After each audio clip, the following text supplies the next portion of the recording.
ہمارے شیخ رحمۃ اللہ علیہ فرماتے تھے غذا اس نفس سرکش کی تو کم کر، نہ کھا ہر روز ظالم مرغ و ماہی، نہ کھا ہر روز ظالم مرغ و ماہی، ہر روز مرغ ماہی کھا رہا ہے، مچھلی کھا رہا ہے، مرغے کھا رہا ہے، اور پیر سے شکایت کر رہا ہے کہ شہوت بہت ہوتی ہے. تو بھائی ذرا کوئی دال وال بھی کھاؤ، سبزی بھی کھاؤ. تو غذا اس نفس سرکش کی تو کم کر، نہ کھا ہر روز ظالم مرغ و ماہی.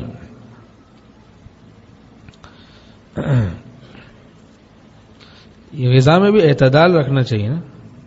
بعضوں کو اس کا اہتمام نہیں ہوتا، بس وہ کہتے ہیں کہ بیوی سے پکاؤ گی جس دن تم ارہر کی دال، سمجھ لو اسی دن میرا انتقال. پکاؤ گی جس دن تم ارہر کی دال، سمجھ لو اسی دن میرا انتقال. جس دن دال ہو سبزی ہو کہتے بھوک نہیں ہے، بھوک نہیں ہے.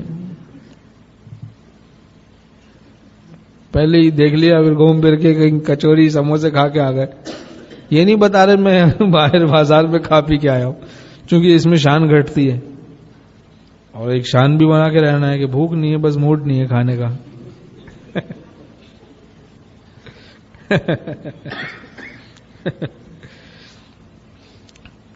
تو اعتدال ہونا چاہیے.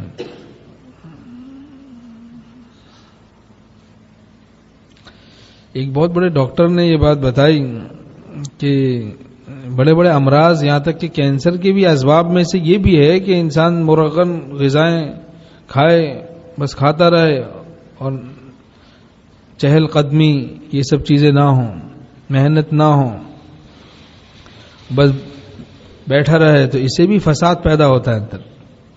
یہ بھی کینسر کا سبب بن جاتا ہے.